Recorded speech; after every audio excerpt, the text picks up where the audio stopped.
Hey Faith Family, welcome to the Beyond Sunday podcast at Calvary Bible, where we go beyond the Sunday sermon to explore some rabbit holes and to bring some biblical truths to the surface. We hope you enjoyed today's episode. Calvary Bible Church, welcome back to another episode of Beyond Sunday. So today, you're going to notice we have a special guest. We have a guest, and it's not Pastor Randy, it's not Pastor Jonathan, it's not Landon, it's not one of the elders, but it's the one and only Rhonda Mumper. Welcome. Hi, thanks for having me. Yeah, I'm so glad that you're here. So this is your first time on the podcast. It is. How are you feeling? A little nervous, but super excited what we're going to talk about today. Awesome. So I know that, okay, you already admitted that you don't really listen to the podcast very much, but you do know that we always open up with a joke. Yes, I have heard those. Okay, so this is really important because the topic that we have today on the podcast, it's incredibly important, and it's going to be one that we're going to be dealing when it comes to the GriefShare ministry. So I think it's important that we start with a joke because we have to have some like lightness to this conversation to start with, right? All right, so here it is. Okay, I'm ready. All right, how do we know Peter was a rich fisherman?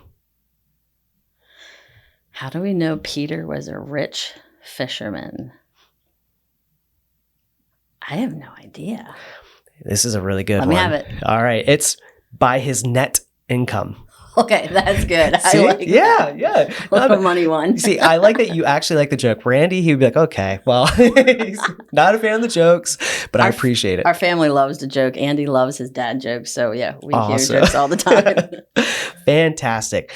So you're our special guest today for a very important reason, and it is to discuss the GriefShare ministry that we have here at Calvary Bible Church. And this is so important because as a church, we know and we recognize that many of us are walking through different stages and different seasons of life. And one of those seasons, unfortunately, because of the fall, because of sin and all those things, is death. And sadly, death is something that's coming for all of us, but it also impacts those who are left behind. And that's why this type of ministry is so incredibly important. So today, I just want to have a conversation to kind of understand this ministry. I'm not as familiar with it as others are. And so I think this is a great opportunity for us to just kind of talk through it. You've been part of GriefShare now for how many years? 2 years. We're actually getting ready in the fall to start our 5th session. Oh, wow. Okay. Fantastic. So first, let's start with, maybe who you are. Let's introduce you to the group because maybe they don't know who you are. I've known you for a few years now, and there's many new faces at the Calvary Bible Church. So tell us who you are, how long you've been coming to Calvary Bible Church, and how you got involved with this ministry. Okay. So my name is Rhonda Mumper. I've been coming to Calvary Bible Church since I was in 6th grade. My family came. So it's been, probably 30 or more years. Met my husband here. So yeah, we've been super involved in the church, love Calvary Bible Church. But I would say the reason I got involved with GriefShare was 5 years ago. I lost my brother, my 41-year-old brother, Alan, to cancer. He had a battle with leukemia. And it's interesting. At that time, I remember, going through grief and not knowing what was going on, just all these emotions, feelings that you have and thinking, wow, what is there out there, programs or whatever. So that's kind of how I got involved, learned about GriefShare. And then I feel like that's something, I was interested in starting. Yeah. Was there something about your experience then that you were like, okay, I really want to get involved with this now as being like a leader with GriefShare? Yeah, I remember feeling, when my brother passed, what is there for us? Like, it's interesting. Grief is something that we are not prepared for. When you're going to have a baby, when you're going to get married, you obviously, you have a wedding planner. There's, a book you can get. When you're going to have a baby, you take a class, and you learn, about all that. But when it comes to grief, not that there aren't books out there and things, but there's not like we take a class to prepare us for it. It's something, right. Honestly, a lot of us don't, think about or don't till you actually experience it and you're going through it and you have all these feelings, emotions, and you're not sure what to do with them. So for me, it was not knowing what was out there, wishing there was something. And then I heard about from my sister-in-law, GriefShare. And yeah, I also feel it kind of gives a little bit of purpose to my journey to losing my brother. I would have never started something like this if I hadn't myself experienced the grief. So I feel like it gives a little purpose to losing Yeah. That's interesting too, because when it comes to marriage or, babies Right. or all those other milestones in life, you almost have like a date you're looking forward to. When it comes to death, unfortunately, we don't know necessarily when that's going to happen. And so it oftentimes takes us off guard. And so we're not prepared for it. And sadly, the older we get, the more often those things happen. So how about you tell me a little bit more about GriefShare itself? Like, what is GriefShare? Who's it designed for? Let's unpack that a little bit. Okay. So GriefShare is a 13-week Christ-centered program. You could consider it a support group. Every week we meet. We here choose to do Sundays, 6 to 8 p.m. And we meet and we have a time of there's a workbook that goes with it. So when we start, we look at the week before and look at the workbook and the questions. And then there's a video that we watch. It's about a 30-minute video. And after the video, there's questions that we ask. And that's when it's time for everybody to just sit in a circle and we kind of have a discussion. People can open up, they can cry, they can just be real and hear other people's stories and share as well. So that's kind of the basics of what it looks like. The interesting thing is grief is something that it's a lot of people want to be like, it's an event that I had in my life. It's not. Grief is a journey that we go through. And the interesting thing is grief looks different for every single person. Right. It's not the same. Your grief is going to look different than mine. They often say the greater the loss, the greater the grief. And so this program just provides a safe, open, comfortable place where you can come, you can be real, you can be raw. And the workbook, the book that they have, it provides you with a lot of tools and resources that you can, use one for the rest of your life, but also, week by week, you can look at different things. So that's kind of the nutshell of what a session looks like. Yeah. So grief, like you said, like it's a journey. It's not something that just happens this one time.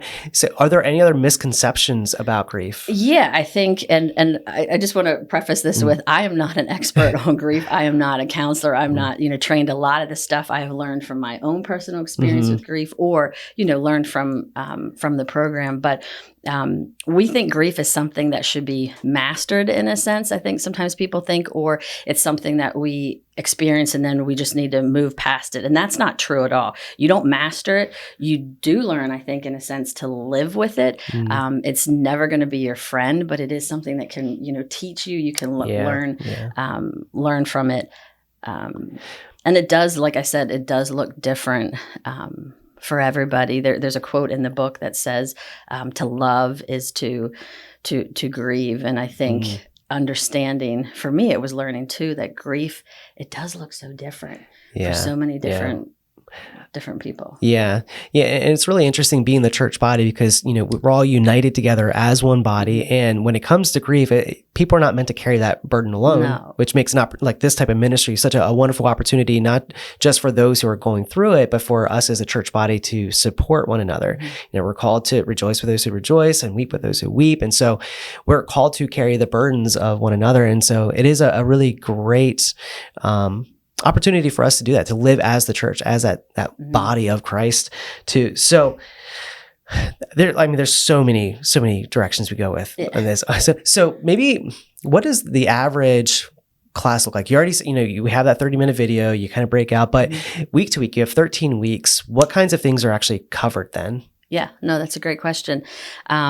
So every week, and we talked a little bit about the videos, every week there's a different topic. So in the beginning, it starts with the whole concept of, is this normal? What does grief look like? And being someone that has grieved, it's interesting. All those feelings that you have, like there's such a thing as like almost a brain fog that you develop. And a lot of people are like, is this normal? These feelings that I'm having. One guy in the video shares, he went to work with 2 different shoes on. And one guy went to work and he couldn't figure out why he couldn't see when he was driving. He totally forgot his glasses. Wow. Like that is legit, this like fog that you're kind of in, because you're just basically trying to, survive day to day.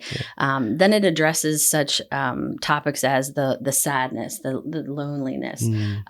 Grief ambushes is something that's so important to understand and recognize. For example, you can be at a grocery store, you're in a store, and you hear a song that comes on the radio, and you're in the middle of the store, and oh my word, you're hugely thinking about that person, and just the tears are flowing. Wow. So it walks you through a bunch of those things. It also does several sessions on anger, regrets. I think those are actually two of my favorite weeks, just helping people process, like with the loss of somebody, there are so many the times regrets and just the anger we can have. There's a week on questions for God. A lot of people they struggle with anger toward the Lord, and just how to process, all those different things. It talks about relationships. There's a section on grieving with children and how to walk along, side your kids that have lost ones. And then I think the very end, all throughout it, the gospel is kind of presented and pointing you toward Christ. But I think at the very end, one of the really powerful weeks is it does present the gospel. Oh, good. And ultimately points us to the hope that we have in Christ. And it's interesting, Jordan, like a hope without hope in the Lord, when you're grieving, it's just basically a wish list, in a sense. But hope, GriefShare really helps show us this. Hope is that calm assurance that we have, regardless of, whether when the tears are pouring down our face, we have this calm assurance that God is in control. He is walking right beside us through one of the toughest times, in our life. And, He's still with us. He's grieving right alongside us. And without that hope, I don't know how people grieve well. Yeah. And it's when it comes to grieving too, like we're not telling people you should not grieve. Like you should grieve. But the thing is, we as Christians, we grieve as those with hope. We know that the promise of the future. We know that all things are going to be restored, and that this is what, Christ came for, to restore all of creation, including when it comes to the deepest loss that we can ever have. And that's the death of a loved one. And so, I'm so glad that the gospel is actually wrapped up in that, because there is no hope beyond that. For the rest of the world, as they're facing grief, as they're facing loss, they don't have hope. There is nothing to turn to other than tools that really don't mean anything. And so this is where having an actual, a Christian ministry to back when people are working through, grief is so, so important. Why do you think maybe somebody might not want to do it? Like, what would be one of those barriers where people are like, hey, I don't know about this. I don't know if I could walk through a group like this or videos like this. Why would maybe somebody think that way? Oh, sure. Number one reason is, if you're someone, I am not going to go to a group and I'm not going to sit there and cry in front of everybody. I don't want to be vulnerable. I think another misconception is, I don't think we in America maybe know how to grieve well. If we look at other cultures, they really truly know how to grieve. There's this concept of, maybe it's from, dare I say, my parents' generation or whatever, even mine. You just pull yourself up by your bootstraps and you just suck it up and you move on and you get over it. And grief is not something you get over. And quite frankly, I think that's unhealthy. Yeah, it's probably why there's such crippling anxiety that plagues America, is because we don't know how to work through these kinds of emotions, and so we bottle it up. We feel like we can do it on our own, and then next thing you know, like it's been buried so deep that you have anger issues, you have anxiety, you have panic attacks. But sorry, I didn't mean to interrupt. Oh, no, you said it completely. If you don't, grief is something that if you don't journey through it and you don't allow yourself to grieve, it is going to create issues, or it's going to rear its ugly head kind of later in your life. So I think it's so important. And I think there are, like you had said, a lot of misconceptions about it. And it's something people one reason you might not go is it's something people don't want to, they don't want to talk about. I don't want to sit with strangers in a sense, but I've heard people say it is so comforting. And we'll talk about that maybe a little later, to just sit with people that are experiencing what you have experienced and hear their stories. there's something healing about that. Yeah. Comforting. Yeah. And actually, I mean, that's a perfect segue. Like, maybe you can tell us some experiences, like people that you've been able to see how the Lord has worked in their lives through this particular type of ministry. Okay. Jordan, I could talk about this all day. All right. It is so... Buckle up, everybody. Right? Let's do it. Sorry. When I'm passionate about something, I get super exciting. It has been amazing to sit and watch God work in the lives of these people. I feel beyond privileged that the Lord is allowing me to have a front row to how he has worked in people's lives and has helped them work through their grief. And it literally has changed their life. The whole workbook that the participants get, the whole concept of it, the front page says mourning to joy. And that's, you're going through the worst time of your life, but we can have that joy again. So I have a couple stories of individuals. One person that took GriefShare, I've had numerous people stop me and say, they're just a different person. They're just so joyful again, and they're happy. They really opened up. Oh. I had one individual that has started attending church again. Oh, wow. That is super exciting to see. Another person was someone that would share that they didn't normally ever like journal or write, and they kind of, it had been years since their loss. They hadn't, they just felt, withdrawn or really struggling, and to just see that transformation in their life. One time they walked into GriefShare, and another person that hadn't been there often looked at them and said, wow, you're different. Like, you seem really happy. And it's like, you don't even know each other, but you're recognizing that change. That's cool. In their life. Yeah. And if I can just, a few comments that I've had people say, if I can just read these to you briefly, because I won't have them all memorized. One individual said, it made me realize there are ways I could grieve better. It put my focus more on God and realizing I wasn't ever alone. It made me remember all the ways God was with me and providing for me. People have shared discussion time was very impactful. I could be honest, free to speak, and it was calming to my soul. Others have said it was helpful to hear others' stories and share their feelings. One person said it helped me better understand the journey that I'm on and how God is working in all of it. And ultimately, people said knowing that God's in control and the security that they can have at that time. I've had people share it's given them tools that they can better understand, like all these things that I'm feeling or I'm thinking. It's part of the process, and it's okay. Wow. Yeah. Those are some powerful testimonies. That's amazing. I continue to think of those who I've known in my life who've felt like so alone. Like they felt like they didn't have something or an avenue, because I think oftentimes when we are grieving, we do feel like we're completely alone. We do want to shut up and like be by ourselves, become hermits. There's that danger of isolation. And then that ends up having a hit on your faith, because you're pulling away from the church body who can be there for you.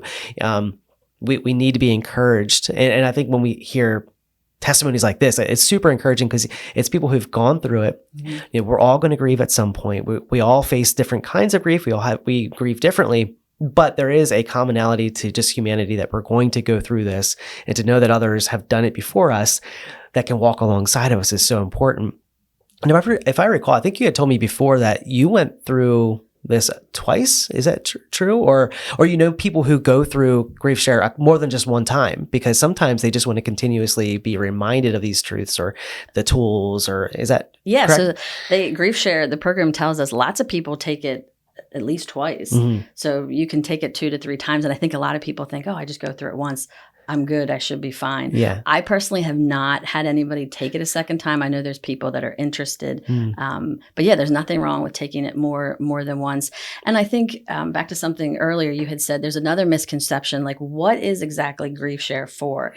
It clearly is for the loss of a human. It's not for, if you've lost your pet. I know a lot of people can grieve with that. It's not for anticipatory grief. Like, for example, my loved one is sick, and, we know eventually they're going to pass. It's not for that. It's, for after someone has passed away. But really, in the videos, you hear people talk, you hear people talk about the loss of, it addresses suicide, it addresses murder, miscarriages, stillborns, the loss of, a parent, a sibling, a child, an infant. They do a really good job at you don't have to be worried that you're going to come and feel like nobody's going to have, the story or had the loss like I do. Car accidents, it addresses, the cancer. Yeah. It really does a good job at, regardless of what your loss is, there's people that you're going to watch in those videos that have experienced, the same similar loss that you have. Their grief may look different and be different. Yeah. But Jordan, there's something about sitting there and watching and hearing the other people even share their gut-wrenching. I have to say, I don't have it all together. I weekly will sit and tear up and cry with the people. When you hear people share, they're in their 50s and they literally just lost their spouse and they're left with an 18 and a 20-year-old and this only happened 4 months ago, and what do they do? It is gut-wrenching. It is it's so sad to hear them, but to see then at the end of those 13 weeks where they were that first week, and then how God has just, helped them in this program, just being with other people and the support that they get. I've also witnessed 2 sessions ago, 3 participants actually took some of the churches in the area offer Surviving the Holidays. And it was neat to see. These are 2 of them were total strangers. They literally all signed up and went to this Surviving the Holidays together. Awesome. So Okay. It's neat to see people after the sessions. They'll sit and stay after a little bit and talk, and just the relationships that they can create, and even encouraging one another. Sometimes Gary Zern's my other leader, and we have Donna Boone that's going to be joining us this time as one. Okay. Sometimes it's fun just to sit back and watch. We don't have to do the facilitating. Yeah. They're actually helping one another, and there's something healing in that for the participants when you can help one another. Yeah, that's so good. Yeah. Inviting people to be part of the process with one another. And so, it's great that you are there to facilitate when necessary, but it's so cool that a community is being built. And a lot of times I think it can scare people when you think about, like you had said before, like going in front of people, crying in front of people, talking about hard things in front of people. Yep. But when you do hard things, you get rewarded at, or you find value in that usually, or hopefully, Lord willing. So say somebody is listening to this or watching this today. Okay. And they're like, I really don't know. I'm not sure if this is for me. What would your encouragement be to them who maybe they feel like they'd rather have isolation, or they'd rather do this alone? Like, maybe what would be your encouragement to those individuals? Yeah, if you're someone that's grieving and you're like, I don't know where I am, I will preface it with GriefShare may not be, for everyone. If you literally just lost someone 3 weeks ago, it may be too soon. Yeah. This may not exactly be for you. I've had a lot of people that it's 5 years, 3 years later, 10 years later, and they're taking GriefShare to really, really help them. But I would encourage you to pray about it. It is a very, very well done program, and I do feel everybody could benefit from GriefShare, regardless of where you are with that. I also, maybe you're thinking GriefShare isn't completely for you. I would kindly encourage you, and I do with the participants the first week. Sometimes you need more than what a GriefShare program is going to offer for you. So there's a lot of really good grief counselors in the beginning. I hand out, Judd Buckwater has helped me create a list of good counseling, Christian counselors in the area that maybe you need to, be plugged in with that. I know I personally did, some grief counseling, and it was very beneficial to help you work through some of that. Yeah. It's not like a one size fits all kind of thing. Because again, everybody grieves differently. And so sometimes you might need more professional, help, and that's okay. Yeah. That's okay. But this is also a wonderful opportunity for many people to be able to utilize as a ministry that can help with their soul care. So now I do have a question about, for the church itself. Okay. When we know that people are grieving. Yep. Okay, this might be taking a step like to the side, maybe a little bit of a rabbit trail, but so those who are grieving, we know they're grieving. What should the church do for those individuals? What should we say? What should we do? What should we not say? What should we not do? We don't have to go too deep into that, but like how can we support those in a way that's not going to like hurt them on the journey of grieving? It's interesting you bring that up, Jordan, because there's a whole session in GriefShare that talks about how others, when you're grieving, do not say the right things and they don't respond well. And it's interesting, as the person grieving, GriefShare helps you learn to be a little gracious and show mercy in those situations, even though you're thinking, I'm the person grieving and you're the one saying this not helpful stuff whatsoever. So I think one thing, we can just be careful and be sensitive in what we say. Sometimes we think we're saying the most helpful things. For example, if I can tell you the story, and the one video we watch in GriefShare, there's a lady that lost her child. I don't know if it was a miscarriage, or I think the child, maybe had been infant, very tiny, and passed away. But someone, and she said at the funeral, said to her, well, just think, you'll never have to potty train a kid again, or go through that again. Yeah. And I can't imagine, like, every time I watch that video and hear that, I'm like, oh my word, the hurt that has to be. So I think we can be a little cautious in what we say.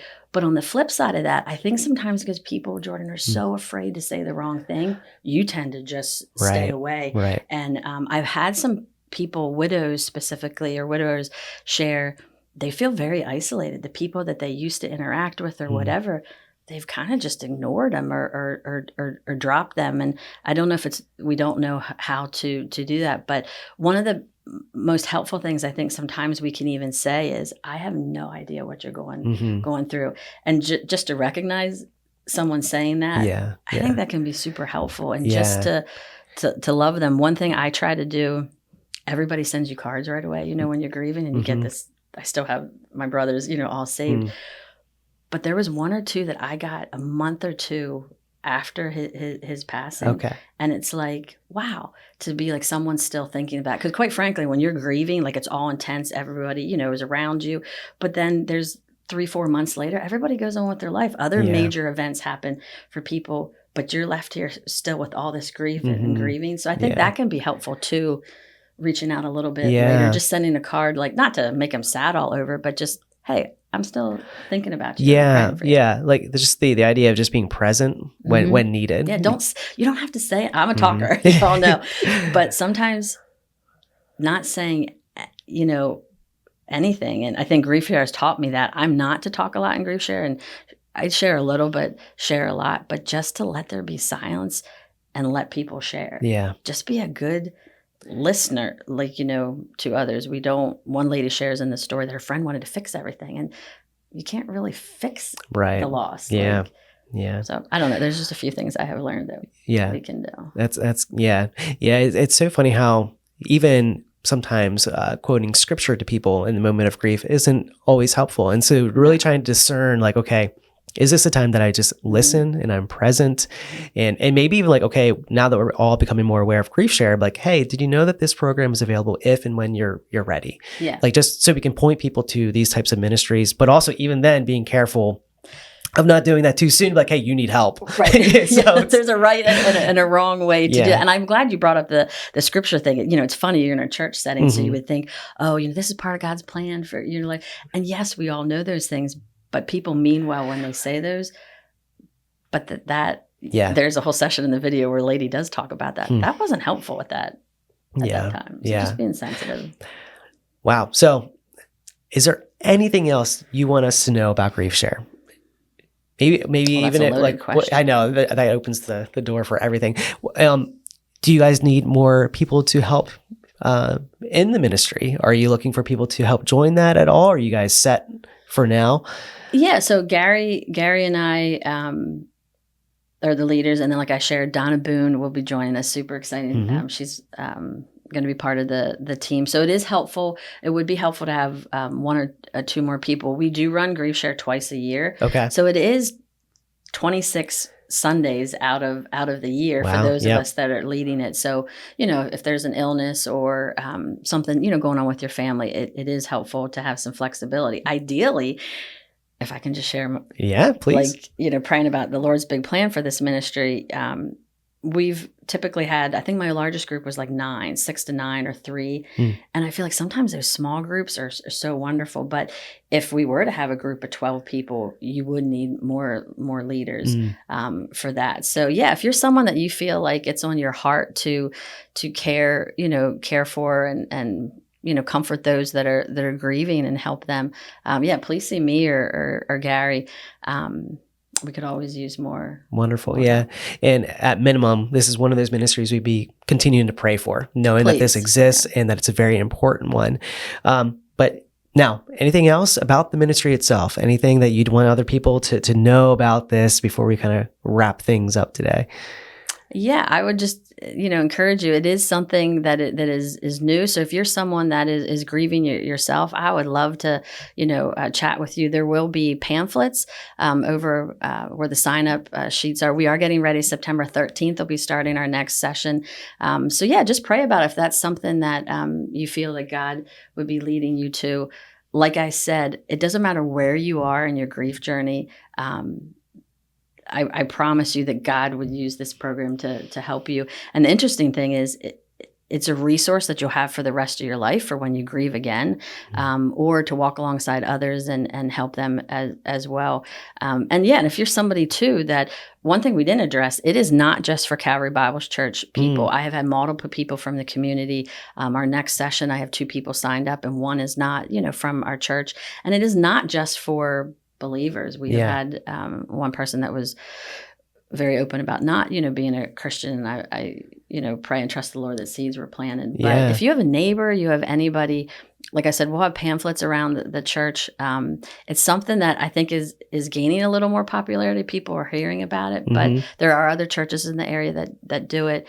But yeah, it's a great resource and a way for people to, the worst time of their life, to be able to seek some help. And Wonderful. Well, thank you so much for helping to fill us in on what this ministry is. Thank you so much for joining the podcast. I know it can be a scary thing being on video and everybody hearing your voice out like that. I mean, we have thousands of followers now. So, not really. Subscribe. What do they always say?